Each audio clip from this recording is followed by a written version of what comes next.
Rock music in 1975 was a living, breathing force, a sound that poured out of car radios and turntables and into the very bones of a generation.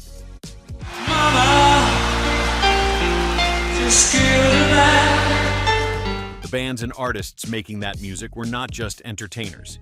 They were storytellers, rebels, and poets. Somewhere in the town, tonight there's gonna be a jailbreak. If that era of rock speaks to you the way it speaks to us, consider subscribing so you never miss a video like this one. Number 10, Fame by David Bowie.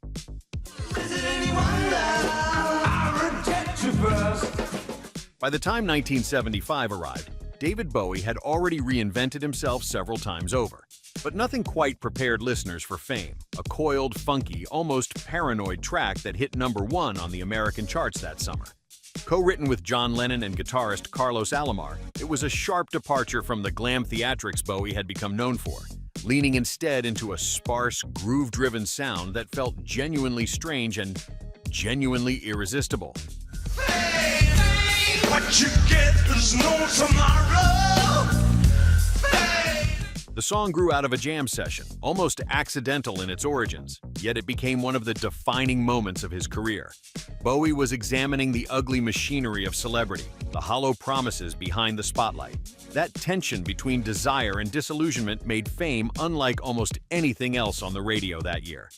Alomar's guitar riff, built from a looped two-bar phrase, locked into a rhythm that Lennon described as hypnotic, and the track was recorded at Electric Lady Studios in New York in just a matter of days.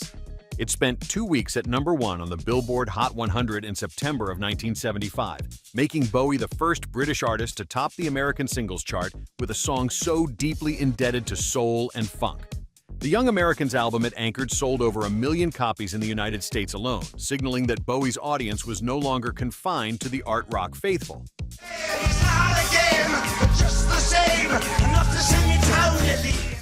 Number 9, Bohemian Rhapsody by Queen.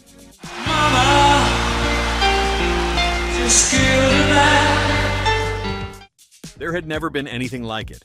When Queen released Bohemian Rhapsody in late 1975, radio programmers were baffled. Nearly 6 minutes long, it shifted from tender ballad to operatic madness to hard rock and back again, with no chorus in the traditional sense and no obvious logic to its structure. Producer Roy Thomas Baker and the band spent weeks layering the vocals, stacking harmonies until the tape was nearly worn through.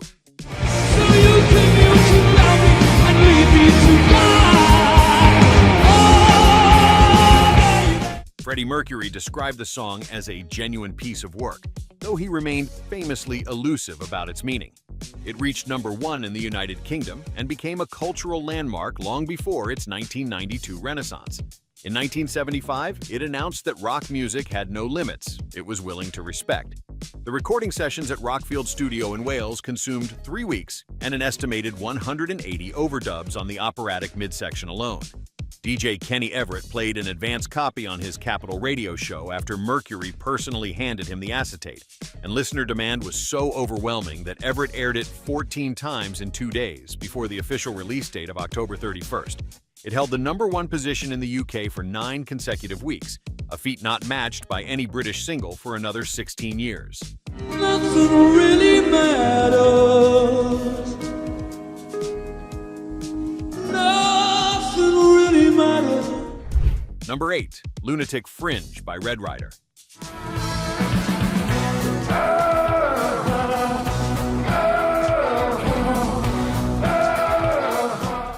Not every unforgettable song from 1975 became a household name at the time of its release. Some found their moment years later. Red Rider was a Canadian rock band that built a following through sheer persistence and a sound that combined melodic rock with genuine lyrical weight. Their work in the mid-70s established them as a serious presence north of the border, and Lunatic Fringe, though recorded slightly later, drew on the energy and anxiety that defined this period.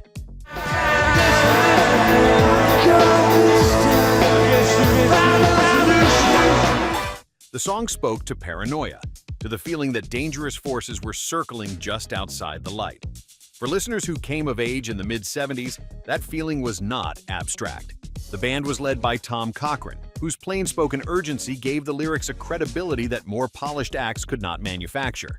The track eventually found a massive second audience when it appeared in the 1983 film Vision Quest, introducing the band to an entire generation of American listeners who had never heard of them before.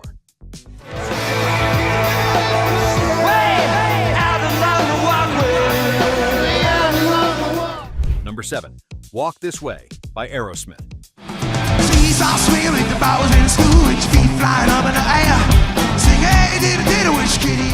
Aerosmith in 1975 were a raw, road-hardened band from Boston who played with a swagger that recalled the Rolling Stones at their most reckless. Walk This Way appeared on their Toys in the Attic album and quickly became one of the most recognizable riffs in rock history. Steven Tyler's lyrics were irreverent and suggestive, delivered with a rubber band elasticity that made the words almost percussive. Joe Perry's guitar work was lean and mean. The song did not become a pop phenomenon overnight. That came later, in a very different decade, in a very different context. But in 1975, Walk This Way was proof that American hard rock had something the British invasion had not entirely cornered: grit, swagger, and a riff that refused to leave your head.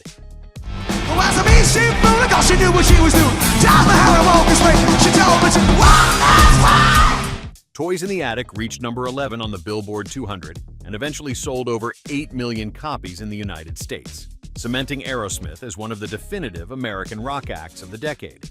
The riff itself was reportedly written by Perry in a matter of minutes, backstage at the Senecal Theater in Cleveland, scribbled out during soundcheck and fleshed out by the whole band before the night was over. We are halfway more through our countdown of 10 rock songs from 1975 that we will never forget, and we would love to know where you are watching from right now. Drop a comment below and let us know. There are a lot of great voices in this community, and we appreciate every single one of you. Number 6. Jailbreak by Thin Lizzy. Tonight there's gonna be trouble. Some of us won't survive.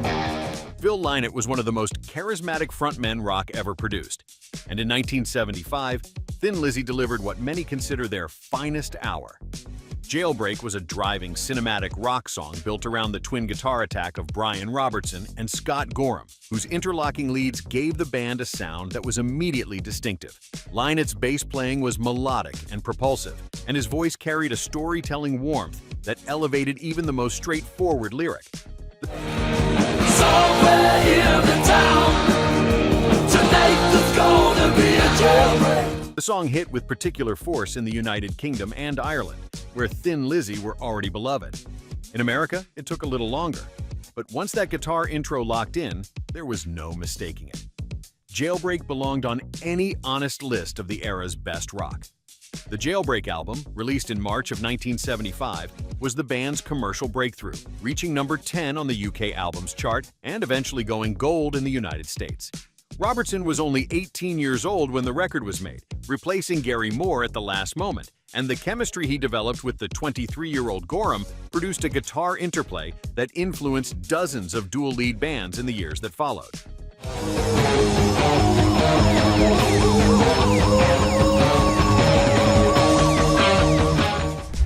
Number 5. Slow Ride by Foghat. Some songs exist simply to make driving feel like flying, and Slow Ride is one of them. Foghat were an English band who had relocated their sound to the American heartland, and in 1975 they released this extended, hypnotic blues rock track that ran well over 8 minutes in its original album form. The single edit brought it to radio, and what followed was a steady, unstoppable ascent into classic rock immortality. The song is built on a riff so simple it seems inevitable, the kind of thing that makes you wonder why nobody wrote it sooner. Dave Peverett's vocals were relaxed and confident, perfectly matched to a track that never hurried and never needed to. Slow Ride became one of the most licensed songs in rock history, appearing in films, television shows, and video games for decades afterward. Its appearance in the Guitar Hero franchise introduced the song to millions of players born long after its initial release, and its placement in films, including Dazed and Confused in 1993, gave it a second life among an entirely new audience. The Fool for the City album that contained it reached number 23 on the Billboard 200 and eventually went platinum. Number 4. Dream On by Aerosmith, recharting in 1975. Dream on, a dream on, a dream on, dream until your dreams come true. Originally recorded in 1973, Dream On found a new and vastly larger audience when it was re-released in 1975 and climbed into the top 15 on the American charts. The song had always been extraordinary, a slow-burning meditation on ambition, mortality, and the passage of time, anchored by Steven Tyler's multi-octave vocal performance and a piano line that carried genuine melancholy.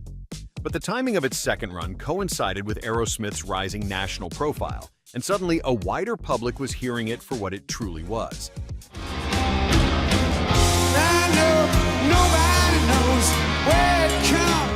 The final moments of the song, where Tyler's voice climbs to a sustained, almost desperate high note, remain among the most emotionally raw passages in all of classic rock. Dream On was not just a hit, it was a statement. Tyler wrote the piano melody at age 17, working it out on the Steinway Grand at his family's summer cottage in New Hampshire, and the lyric reflects a young man already consumed by the fear of time slipping away. The re-release pushed it to number 6 on the Billboard Hot 100 in February of 1975, nearly 2 full years after its original chart run had stalled at number 59.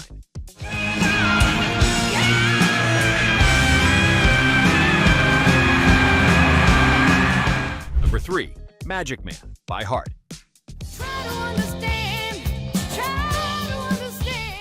Heart arrived in 1975 with a force that the rock world had not entirely anticipated.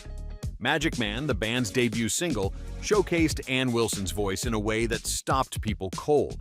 It was powerful without being shrill, soulful without sacrificing edge, and it wrote a slow, mysterious groove that built toward a chorus of real emotional weight. Nancy Wilson's guitar work was equally impressive, fluid and textured in ways that complemented her sister's vocals perfectly.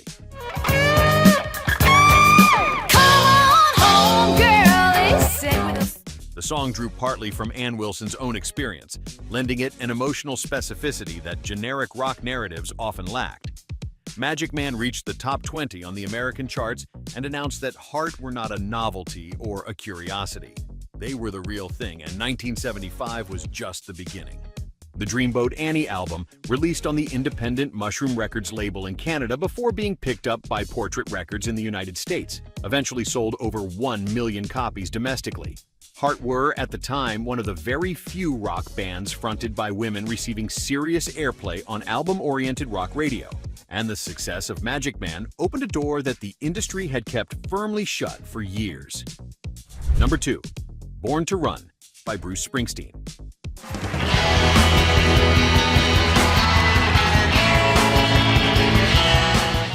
In the summer of 1975, Bruce Springsteen appeared simultaneously on the covers of both Time and Newsweek magazines, a convergence that almost never happened and that spoke to the scale of the moment surrounding Born to Run. The album, and the title track in particular, were greeted with a kind of critical rapture that bordered on the religious. John Landau's famous declaration that he had seen the future of rock and roll had already circulated widely before the record was released.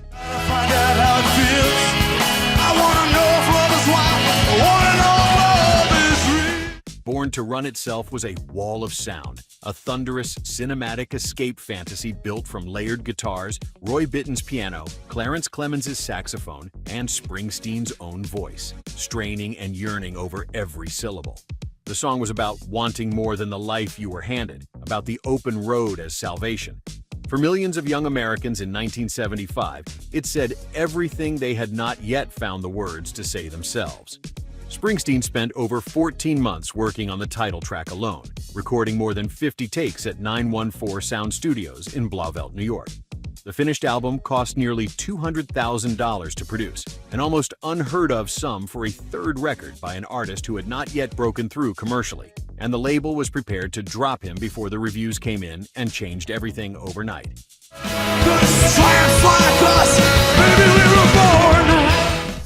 Number 1. Wish You Were Here by Pink Floyd.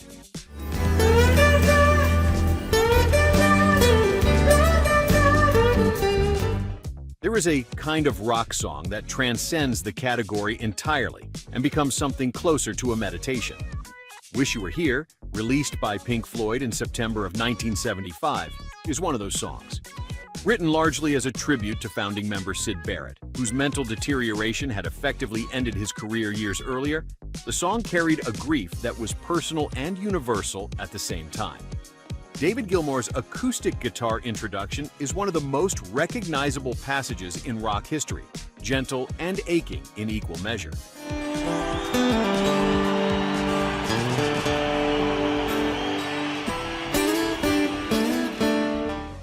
Roger Waters' lyrics asked a question that anyone who had ever lost someone, to illness, to distance, to the simple passage of time, would recognize immediately. The album of the same name became one of the best-selling records of the year. But it was this song, quiet and honest and enormous in its feeling, that endured most completely. 1975 gave us many great rock songs. This one perhaps touched something deepest. The album entered the UK charts at #1 on its first week of release and repeated that achievement in the United States, where it debuted at the top of the Billboard 200 on September 20th, 1975. Barrett himself appeared unannounced at the mixing sessions at Abbey Road that summer, so changed in his appearance that the band initially did not recognize him, a moment that reportedly reduced several members to tears and gave the finished recording an emotional weight that no amount of studio craft alone could have provided.